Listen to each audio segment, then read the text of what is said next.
En primera plana, Carlos Herranz. Bienvenidos en Primera Plana, un programa de Radio Francia Internacional y de France 24. Verán, esta semana vamos a mirar al mar. Vamos a hablar de la salud de los océanos a partir de la conferencia de la ONU que arranca en Niza. Para ello me acompañan tres invitadas en este estudio que ya les presento. Mariana Castaño es periodista y fundadora de 10 Billion Solutions, es asesoramiento en comunicación sostenible. Bienvenida. Gracias, Carlos. Nos acompaña también la periodista científica Joana Herrera. Bienvenida. Muchas gracias, Carlos. Y Mary Piña, ella es responsable de Relaciones Industriales e Innovación del Centro Europeo de Recursos Biológicos Marinos. Bienvenida, Mary. Encantada. La salud de los océanos, nuestro asunto hoy en Primera Plana. Comenzamos. La basura plástica, la sobrepesca y la minería en aguas profundas son tres de los retos que tiene la comunidad internacional sobre la mesa en la Cumbre de los Océanos que arranca en Niza. Es la tercera de estas características de Naciones Unidas. Partimos de una evidencia: los océanos se encuentran en estado de emergencia, y de un contexto. El presidente Trump anunció que dará impulso a la minería de lecho marino en aguas internacionales. Francia pretende un tratado histórico de protección de los hábitats marinos y que lo ratifiquen más de 60 países, algo vital para alcanzar el objetivo acordado globalmente de proteger el 30% de los océanos para 2030. Luego les voy a preguntar a mis compañeras por estas cifras. Pero las recientes conferencias de la ONU han tenido dificultades para encontrar consensos y, sobre todo, fondos necesarios para combatir amenazas ambientales. Repasemos lo que dice la prensa. Número especial de Le Monde: reparar el mar para salvar al hombre. Artículo de New Science: el aluvión de calor en la temperatura de los océanos muestra la aceleración del cambio climático. National Geographic dedica en su edición de Francia un número especial sobre los océanos, con una tribuna de Macron explicando sus metas para la cumbre de Niza. Y por aquí vamos a empezar. Mariana, ¿qué puede salir de la cumbre de Niza y con qué deberíamos sentirnos, vamos a decir, moderadamente satisfechos? Dicho de otra forma, ¿cuáles son los mínimos que deberíamos exigirle a la conferencia de Niza? Bueno, hay que conseguir apoyo político porque el consenso científico lo conocemos. Tenemos que tener voluntad política para que los océanos, que como sabemos recubren la mayor parte de nuestro planeta y como sabemos son fuente de vida y de alimento para todos, pero directamente es el sustento de 3.000 millones de personas en el planeta. El océano nos da la vida también, y nos da el oxígeno. El 30% del oxígeno que respiramos viene del océano. El océano es un colchón frente al cambio climático porque absorbe el excedente de calor y absorbe las emisiones de CO2. Entonces, el consenso científico, lo que tenemos que hacer está claro. Ahora, que lo vayamos a hacer es la pregunta, y para que lo hagamos, esta cumbre de Niza es una oportunidad única para que los mandatarios del mundo, y se espera a 70, creo, ha dicho Francia que espera a 70 líderes mundiales, firmen una declaración política. Ese es el objetivo número 1 de esta cumbre. Es un plan de acción oceánico de Niza, que es una declaración a nivel mundial, pero que luego se tiene que traducir o declinar en planes nacionales, porque si no, pues se puede quedar en papel mojado. Se quiere lograr una especie de acuerdo de París, pero de los océanos, no del clima. Lo que también se quiere lograr es movilizar financiamiento climático. El océano, que tiene su objetivo de desarrollo sostenible número 14, es el objetivo de desarrollo sostenible menos financiado. Y es una contradicción porque dependemos de los océanos. Nuestra salud depende de ellos, como decía el Le Monde. Se quiere lograr un compromiso de financiamiento de al menos 100.000 millones de dólares.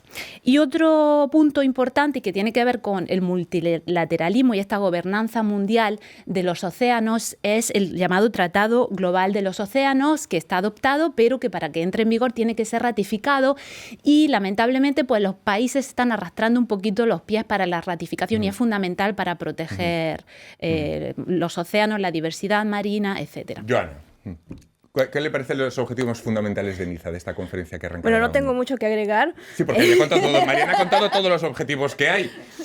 Pero quizá las presencias internacionales sí que son importantes. No sé si el hecho de que Estados Unidos ni siquiera vaya a mandar delegación o lo vaya a hacer de forma mínima lastra la conferencia y también los anuncios de Donald Trump de impulsar la minería en lecho marino. No sé si esto lastra definitivamente una conferencia de estas características, porque claro, el impulso político es importante, pero el impulso político sin la primera potencia mundial, ¿en qué se queda?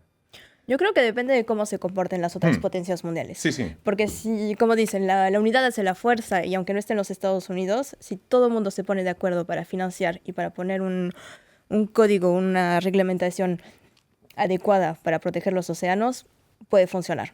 Les voy a preguntar también, porque es verdad que Estados Unidos no acude, pero hay muchas naciones asiáticas que sí que lo están, porque se juegan mucho en esta conferencia. Pero antes de ello, yo antes enumeraba, Mary, algunos de los problemas fundamentales que hay encima de la mesa. Sobre pesca, temperatura oceánica, minería en fondos, basura plástica. Si pudiéramos jerarquizar todos estos problemas de alguna forma, ¿cuáles son los imprescindibles? ¿Cuáles estarían en la cima de la pirámide, digamos? A mí me parece que es muy difícil encontrar el prioritario. Sí. Yo creo que lo que es importante es entender el océano, cómo funciona. Los científicos estamos generando un gemelo digital del océano, en el que podríamos nosotros modelizar cuál, por ejemplo, sería el impacto de que Estados Unidos empezara a explotar de manera no sostenible la minería de fondos. Todos estos contaminantes van a llegar eventualmente a Europa. ¿Cómo va a ser? ¿Cómo nos va a afectar? Entonces, es donde los científicos estamos poniendo todo nuestro esfuerzo en este momento. Vamos a intentar tratar estos problemas, los vamos a desgranar un poco si les parece. Empecemos por la minería. Sobre la minería en fondos marinos. Es una actividad que más de 30 países quieren prohibir. Se quiere debatir un código de minería. ¿De qué vale esto? Les pregunto en tiempos en los que Trump hace lo contrario. Mariana. Por mucho que nos reunamos en Niza. La verdad es que todo se puede venir al traste cuando el orden mundial se ve tan impactado como se ha visto en los últimos 6 meses. Donald Trump ha sacado a Estados Unidos del Acuerdo de París, Donald Trump ha dado luz verde a la explotación de los fondos marinos, como también lo ha hecho a la explotación de gas, como de todos los recursos fósiles que ya sabemos que son los que provocan el cambio climático. Entonces está el mundo patas arriba, no solo por Trump, sino por otras situaciones geopolíticas también. Entonces, el tema de las prioridades de la agenda política es muy difícil que cuaje o que esté en coincidencia con la prioridad que los científicos nos dicen que tendríamos que tener. Entonces, hay que ir a lo práctico, y lo práctico es lo que, independientemente de las ideologías, tenga sentido de un punto de vista económico, ¿no? Entonces, tú decías, Carlos, por ejemplo, que va a haber mucha presencia asiática. ¿Por qué? Porque van a lo práctico. En general, son países que tienen una planificación estratégica muy de largo plazo y que por sus circunstancias políticas pues están menos sometidos a otro tipo de vaivenes geopolíticos. Tal vez tenemos que mirar un poquito, lo mismo que las empresas. Las empresas, por ejemplo, van también a lo práctico porque quieren tener un balance positivo este año y dentro de 20 y de 50 también, ¿no? Entonces tenemos que fijarnos un poquito más a lo que se sale de lo puramente político de un país. Como decía Joana, sí, depende de cómo otros países, ¿no?, empujen, y entonces pues veremos un resultado más positivo. No sé si esto que dice Mariana de llegar a Niza con un sentido más pragmático en la cabeza es el contrapunto a un sentido de escepticismo que se ha establecido en la atmósfera de este tipo de cumbres. No sé si me entienden por dónde voy. Joana. Bueno, por lo general este tipo de cumbres ya sabemos cómo pasa. Empezamos diciendo grandes discursos, es una urgencia, y al final todo se queda en promesas sin cumplir y tratados de papel. Pero más allá de eso, yo creo que esta cumbre puede cambiar las cosas si se genera una presión. ¿Qué interés tienen todos los países a comportarse juntos para empujar a los que no quieren? Y además, por ejemplo, una percha como la cumbre de Niza nos vale a nosotros para estar hablando durante media hora en este programa de la salud de los océanos y que el espectador y el oyente lo esté viendo. Es decir, quizá arrastren cosas que sean interesantes y que podamos ver por otras vías. Lo estoy diciendo como ejemplo. Mary. A mí me gustaría agregar también que está la conferencia de los océanos, pero esta semana, la semana antes de la conferencia, hay una reunión de científicos, de muchos, ¿cómo se dice?, general citizens, que vienen gracias, que vienen justamente a expresarse, a expresar sus necesidades, a expresar los avances y dar una pauta para las negociaciones que se tendrán después. Vuelvo al tema de los problemas. Otro de los fundamentales, la basura plástica. Se busca un tratado global vinculante después de que colapsaran las rondas anteriores. ¿Qué supondría conseguir un tratado sobre basura plástica y qué debería contener? Quien quiera. ¿Quién se lanza? Mariana. Bueno, como está, el mundo no se puede meter en cajitas. No podemos meter en una cajita el cambio climático, en una cajita la contaminación por plástico y en una cajita la contaminación pues por la minería de los fondos marinos. Todo está interconectado. Sí. La salud de los océanos, como la salud humana, depende de esas interacciones, ¿no? Entonces, por ejemplo, a mí lo que me gustaría es, en ese espíritu de informar para que los ciudadanos puedan tomar decisiones informadas y hacer la presión en los políticos y en las empresas, me gustaría también decir que, por ejemplo, cuando hablamos de contaminación por plásticos, pensamos siempre en la pajita, la cañita, pensamos en la bolsa de plástico, pensamos en la botella de plástico, todo lo que sea de uso único, todo el plástico que sea de uso único, es el objetivo número uno y es lo más fácil de atajar porque sencillamente pues, se cambia por otros productos que tengan menos plástico o que no tengan ningún plástico, como es una botella reutilizable porque aquí hay un film de plástico en el interior. Entonces, lo mejor es una botella de aluminio o de otra, o de cristal. Pero, ¿y la contaminación por plástico que no se ve? 28% de la contaminación por microplásticos que hay en el planeta y que termina en los océanos viene de los automóviles, de los camiones, del rodamiento de los neumáticos. 28% más que pajita o cañita, más que vasos de plástico, etc. Y no se habla.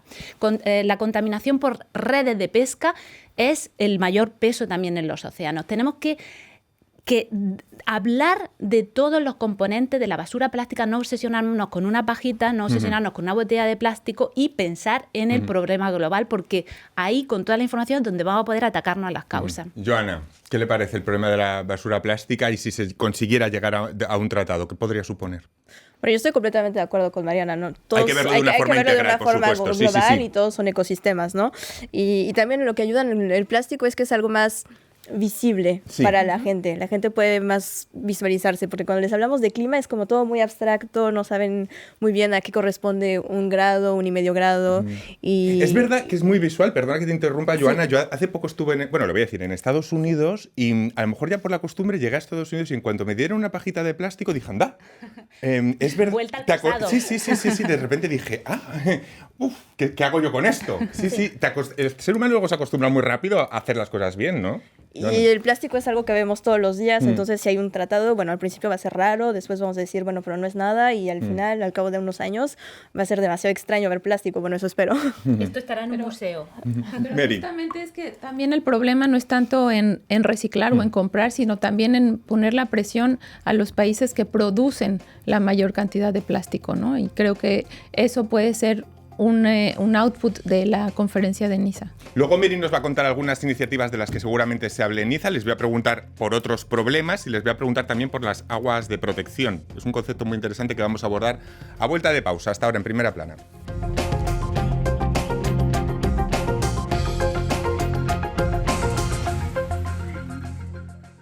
RFI, la selección del mes. Quand la pluie sonne, Benjamin Biolay.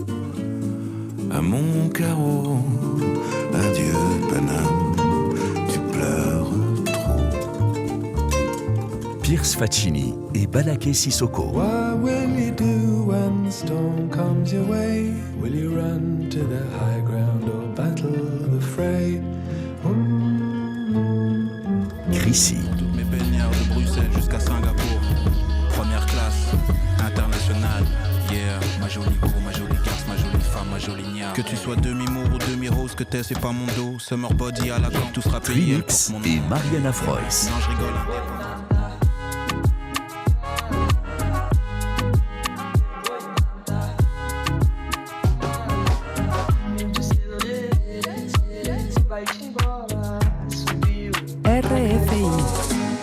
En Primera Plana esta semana tomando el pulso a la salud de los océanos a partir de la conferencia de la ONU en Niza. Lo hacemos con dos periodistas, Mariana Castaño y Joana Herrera, y con Mary Piña, que es responsable de Relaciones Industriales e Innovación del Centro Europeo de Recursos Biológicos Marinos. Lo he dicho todo bien.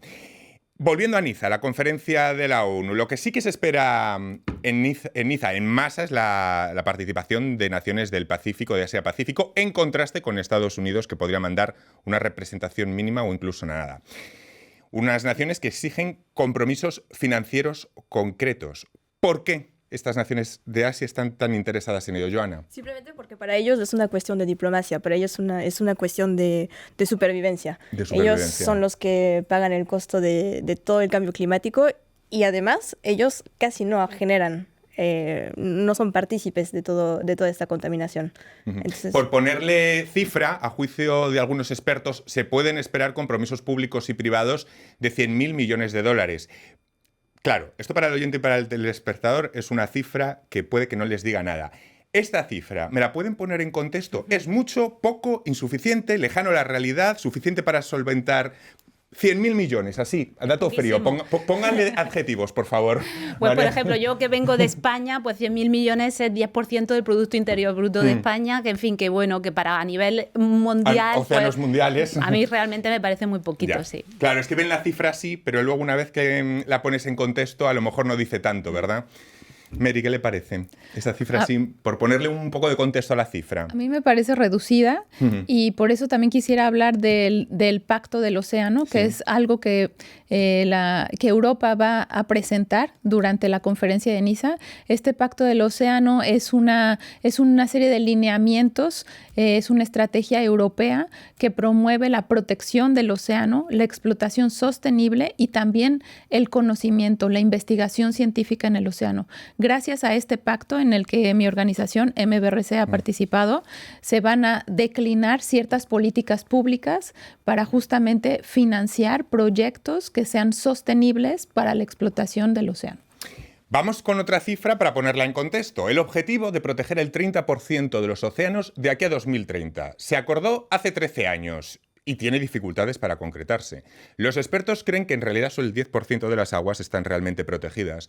¿Cuáles son esas dificultades para concretizar este objetivo? Mariana o Joana. Bueno, yo creo que no basta una declaración, porque a veces la cantidad no es igual a calidad y está, por una parte, declarar una zona protegida y después tener los medios para poder vigilar, legislar, tener sanciones para los que violen los acuerdos. Entonces está todo ese trabajo después que es inmenso.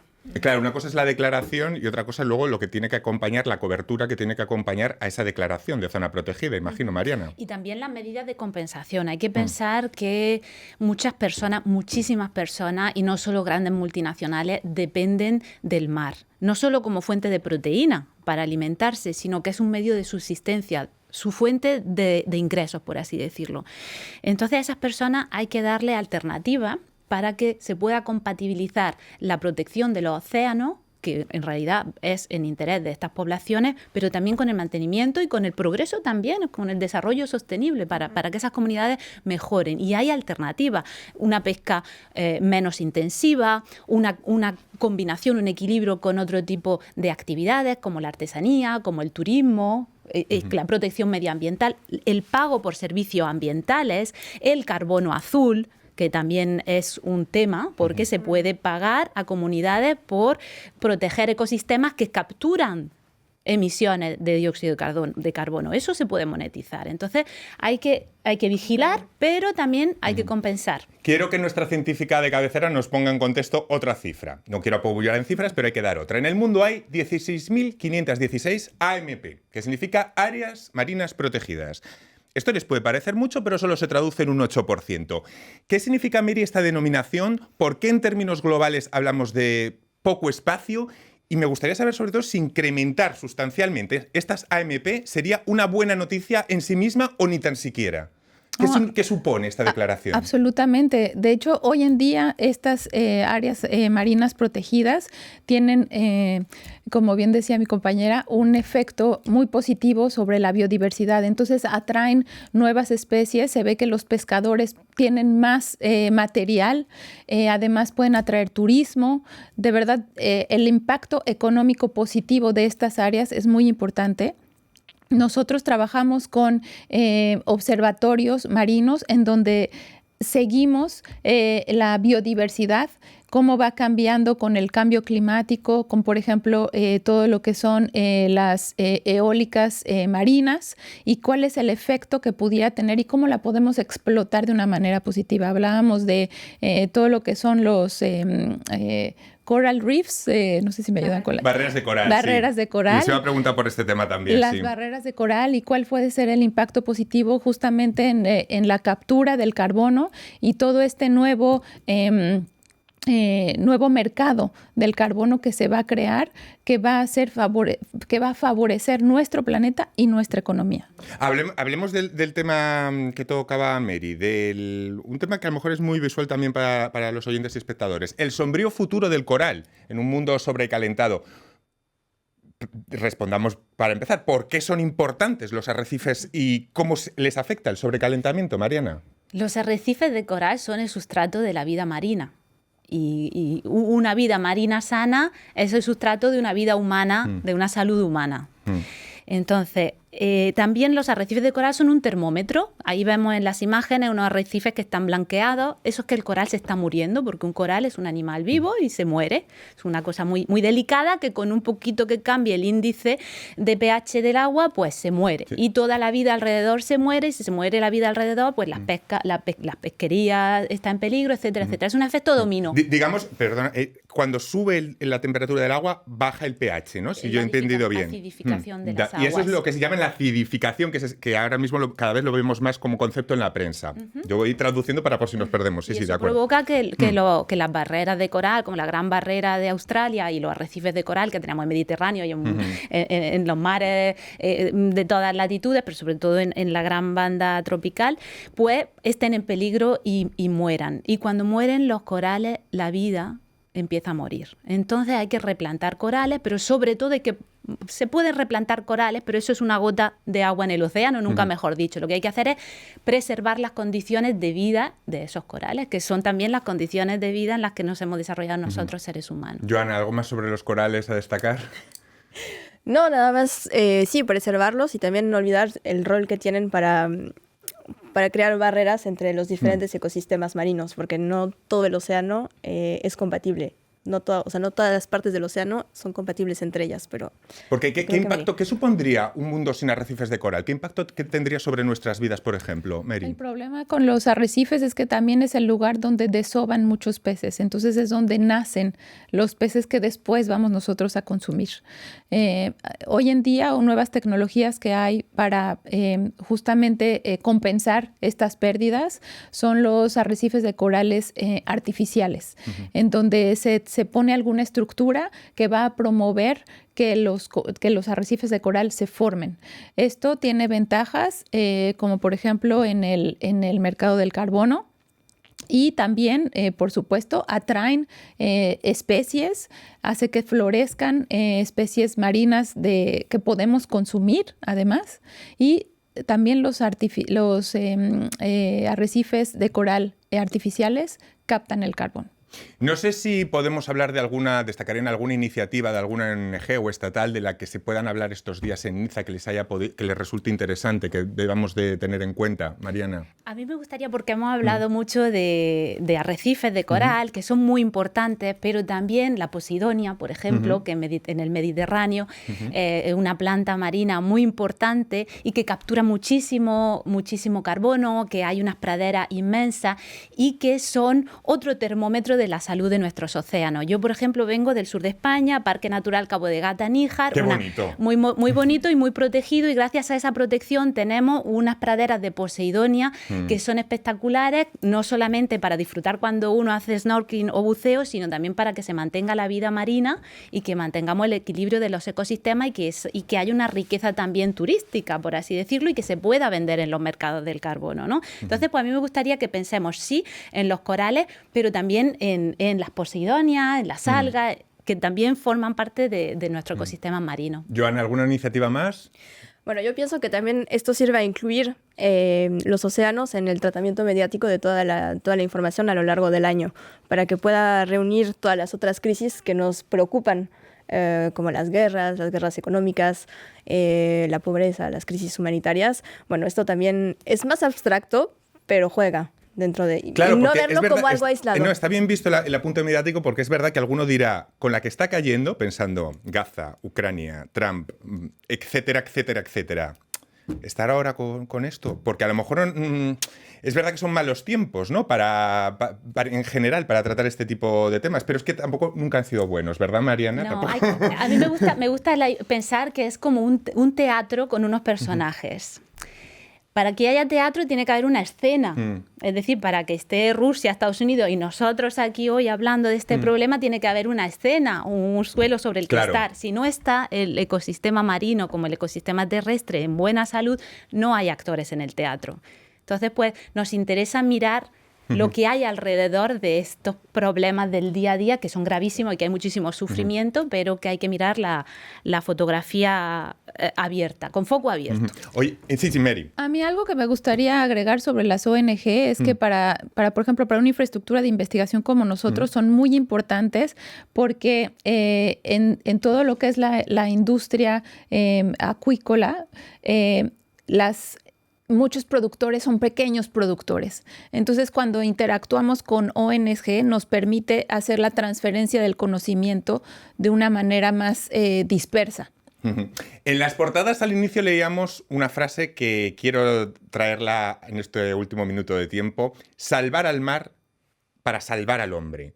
¿Por qué? ¿Por qué están de acuerdo con esta frase? Es decir, ¿está totalmente vinculado a la salvación de los océanos de la nuestra propia, Mariana? Totalmente. El ser humano, si hay una catástrofe o un cataclismo y desaparece, el océano va a seguir ahí. Si el océano sufre un cataclismo y su salud sigue empeorando, el ser humano está en peligro. Joana, salvar al mar para salvar al hombre. Y también sin olvidar que un océano sano también nos garantiza seguridad alimenticia y un buen clima. Mary. Por supuesto, totalmente de acuerdo con Joana. No lo puedo decir mejor. Pues vamos a quedarnos con esa frase, salvar al mar para salvar al hombre. Vamos a estar muy pendiente de lo que pase estos días en Niza, vamos a seguirlo, vamos a intentar de dar la cobertura mediática que necesitan estos temas, pese a que nunca va a ser el momento. Y está en nuestra salvación, ¿no? Muchísimas gracias, Mariana, Joana, Mary. Ha sido un placer compartir este tiempo con ustedes. Hemos aprendido mucho sobre la salud de los océanos. Vamos a seguir muy de cerca la conferencia de Niza en RFI en France 24. Yo les espero aquí en Primera Plana la próxima semana. Muchas gracias.